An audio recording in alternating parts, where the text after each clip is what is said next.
Okay, again, for Heisenberg's uncertainty principle, if we want to have an accurate position measurement, then we have to use a light having shorter wavelength.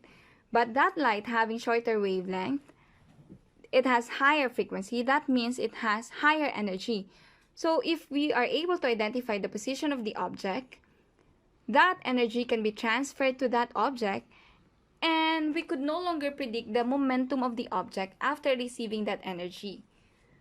If we are going to use photons of longer wavelength, we might be able to identify the change in momentum.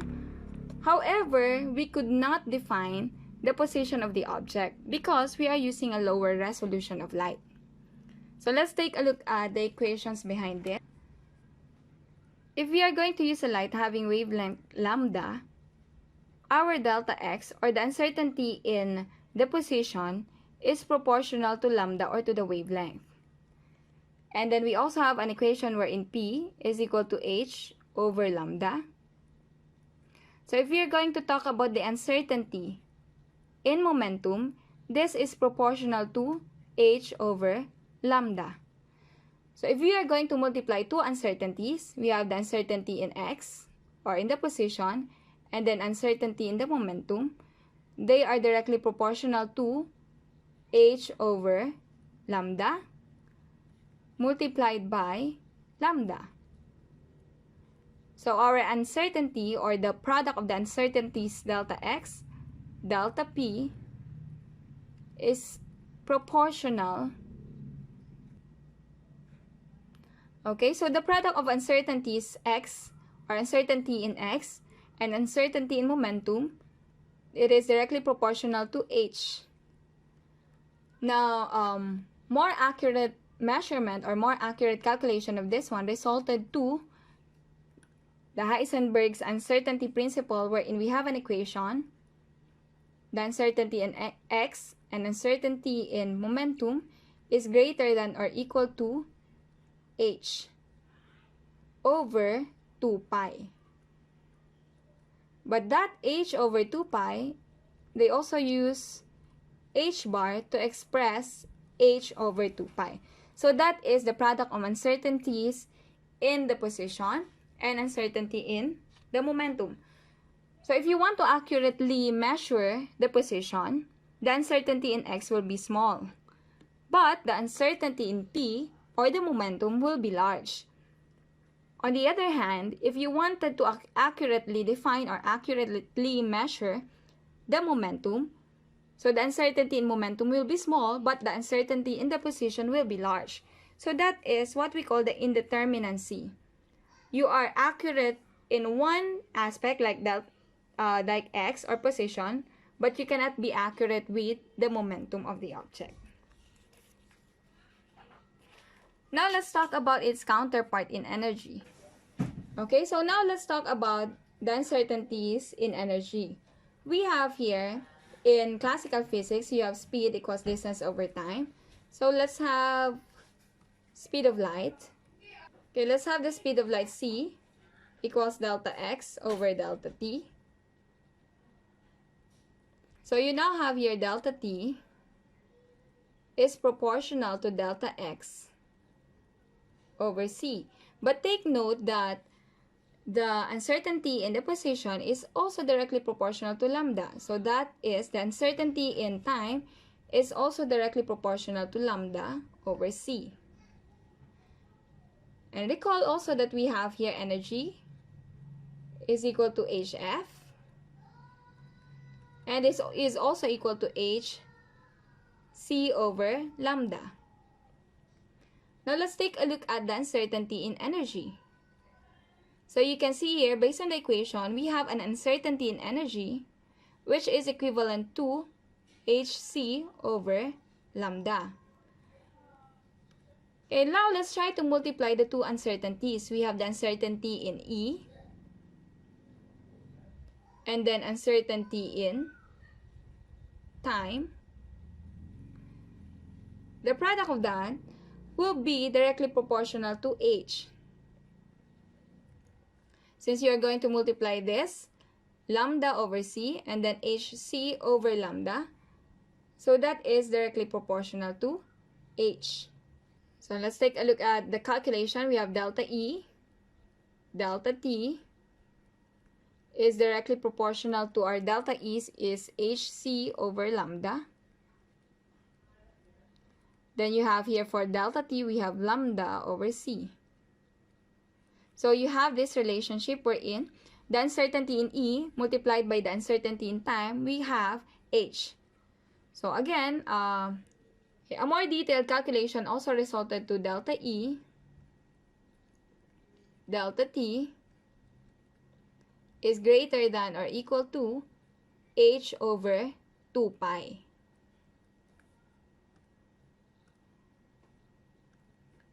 So here,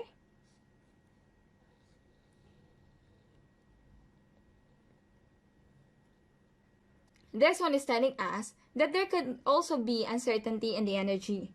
So it may even be non-conserved. If you are very accurate in the measurement of time, then you will be uncertain in the measurement of energy. Uncertainty, however, is negligible in macroscopic level. So this is applicable in quantum level.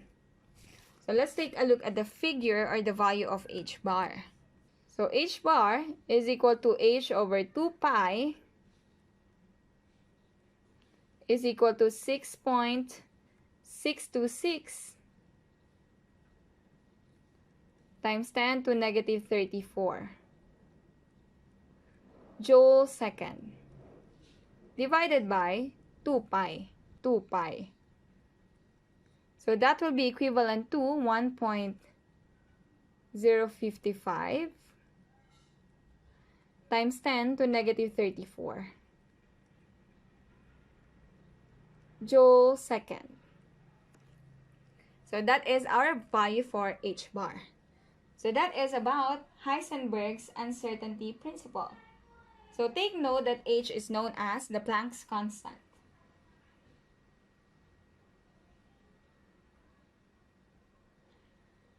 So that is telling us that this one supports the probabilistic nature of quantum mechanics, that there will be uncertainties.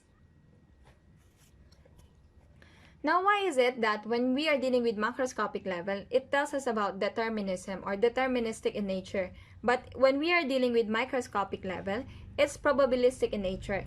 If we talk about macroscopic level, then we are also involving large number of particles. So there are many particles involved. So if we get the average of that, if we are going to look at the individual particles or few number of particles, there is only less deviation to the average. Unlike if we are going to deal with few number of particles or small number of particles, that there might be greater deviations in the average. So that is probabilistic in nature. So take note also that deviations from classical laws are only observed when there are only small numbers of particles involved.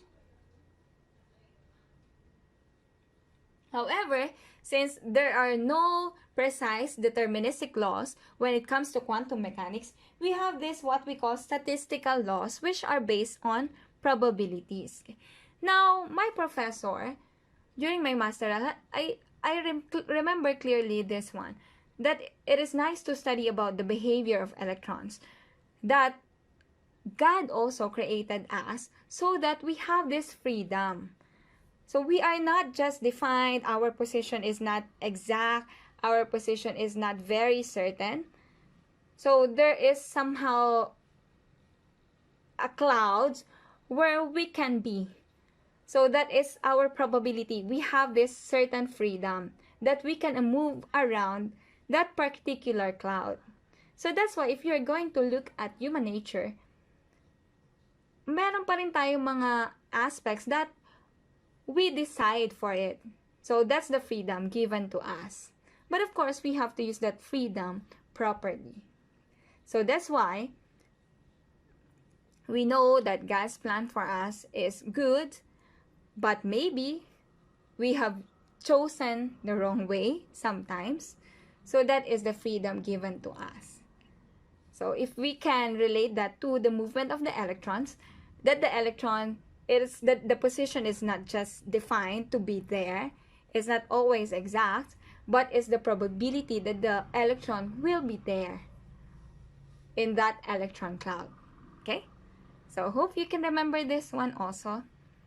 Okay, that's how we can relate physics concepts in our lives. Okay, next topic.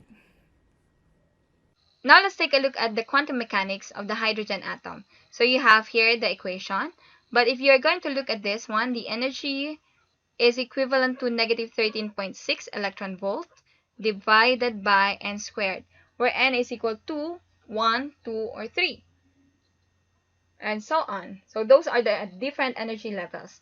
Now n is the principal quantum number. The total energy depends on n. Okay, so you can see there n. This is telling us about the energy level. So you have here, first orbital, we have n equals 1. Second is n equals 2, n equals 3, and then n equals 4. Then it also has subshells. I think you remember this from your chemistry, wherein you have orbitals and then you have subshells. In order for us to describe the atom, we have to have 4 quantum numbers. So you can see here the orbitals. We have the s orbital, which is spherical. We have the p orbital, the d orbital, and then z orbital. So you can see here the wave function, or the wave nature of the electron. Again, n. Okay, n is your principal quantum number.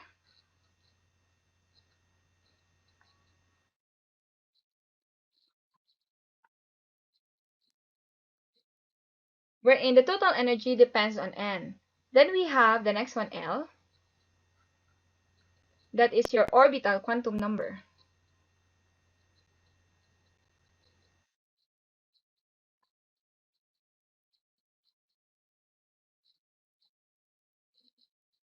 Okay, that's our orbital quantum number. Okay, this one is related to the magnitude of the angular momentum of the electron. So we have here the angular momentum. Okay, next. Now orbital could be from 0 to the orbital quantum number. The orbital quantum number can be from 0 to n minus 1. So for example, you have an energy level of, let's say, 3. N equals 3. Then your L, since that's n minus 1, so that's 3 minus 1. So you can have quantum numbers of 0, 1, and 2.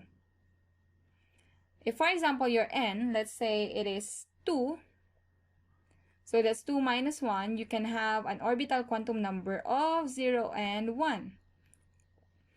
Then let's say your n is equal to 4, then you can have orbital quantum numbers of 0, 1, 2, up to 3. So that again is ranging from 0 to n minus 1.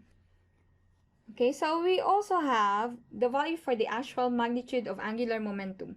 We have an equation wherein L, that's the actual value or magnitude of the angular momentum, is equivalent to square root of L plus 1. Then you have h over 2 pi. Where again, L could take values from 0, 1, 2, up to n minus 1. Okay, so this describes the magnitude of the angular momentum. For, let's say, if you have a hydrogen atom, L has no effect to the total energy. But if an atom already has 2 or more electrons, then L matters already and has effect on the total energy. Okay, the next quantum number that I'm going to tell you would be the magnetic quantum number. So that is ML. This one is the magnetic quantum number. So the magnetic quantum number tells us about the direction.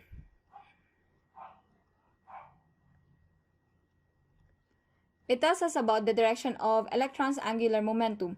Now, since angular momentum is a vector, it has both magnitude and direction. Therefore, also, if it's quantized, the direction should also be quantized. So this one can have values of negative L to positive L. Let's say you have n equals 3. Let's have another example. N equals 3, you have L, which is equivalent to 0, 1, 2. And then for the magnetic quantum number, that's negative L to positive L. So that's negative 1, then 2, negative 2. Then you have 0, positive 1, and positive 2. Okay, that's how you identify the magnetic quantum number. Okay, the next quantum number would be the spin quantum numbers. We have spin quantum number. We have here m sub s. So this one, it talks about the spin, so this is just positive 1/2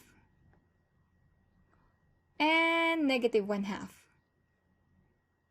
So take note also that this concept is telling us that each electron in an atom occupies a particular state characterized by quantum numbers n, l, m sub l, and m sub s.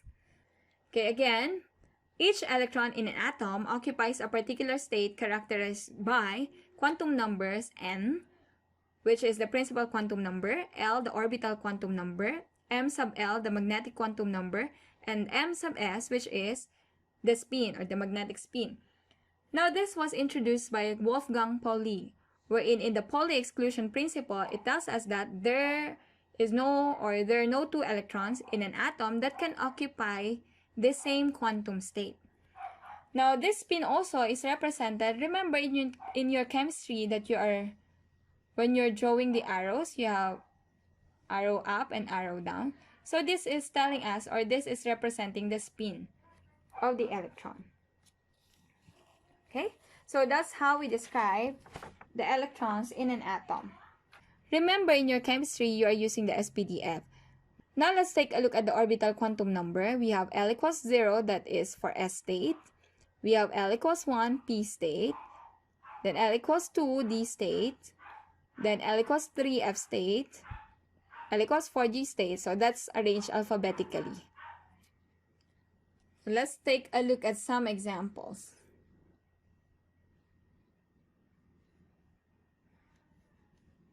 The SPDF is also used for spectroscopic notation. So you have here, for example, energy level N equals 1. You have L equals 0, N sub L 0.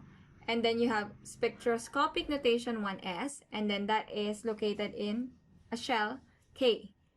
Then you have here, for N equals 2, L could be 0 and 1. And then for the spin, we have negative 1, 0, 1. So that is located, the spectroscopic notation is 2s, 2p. And then you have here a subshell, or you have a shell L. Then next you have, let's say N equals 3. So L is N minus 1. So the maximum number would be 2. So that's 0, 1, 2. And then M sub L is from negative L to positive L. So that's 0. This one is negative 1, 0, 1. And then this is in 3s, or 3s spectroscopic notation. And then this one is 3p. These are in shell M. Okay? So let's take a look at other examples. Okay, let's have, for example, you're given an electron in 3D subshell. So let's say 3D subshell. So that means N is equal to 3, because there is 3D. And then L is 3 minus 1. So that is 2, maximum of 2. And then recall that S equals L equals 0. And then P is L equals 1. D is L equals 2. F is when we have L equals 3. So you have here N equals 3. Then you have L equals 2. Then that is 2 is D. So S or 3D. Then what if you have an electron in 4F? So that means we have N is equal to 4.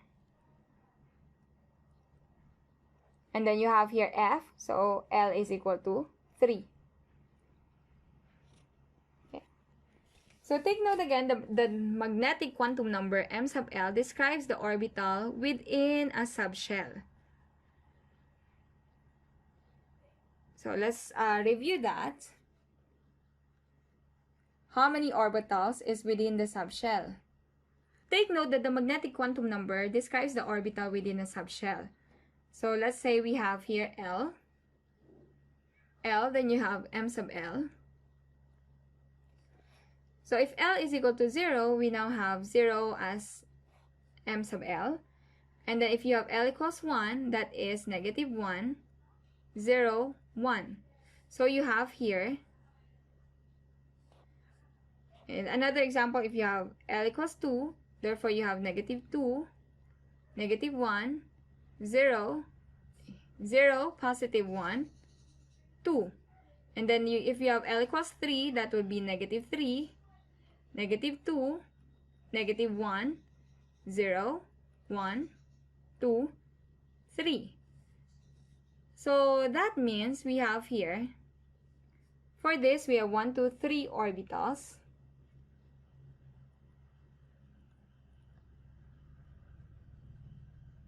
Within a subshell, but you have here 1, 2, 3, 4, 5 orbitals. And then you have here 1, 2, 3, 4, 5, 6, 7 orbitals within the subshell. Okay, last example for identifying the magnetic quantum numbers. We have, let's say, 1s. Okay, let's say we have 1s. At s, we have L equals 0. Therefore, m sub L is also equal to 0.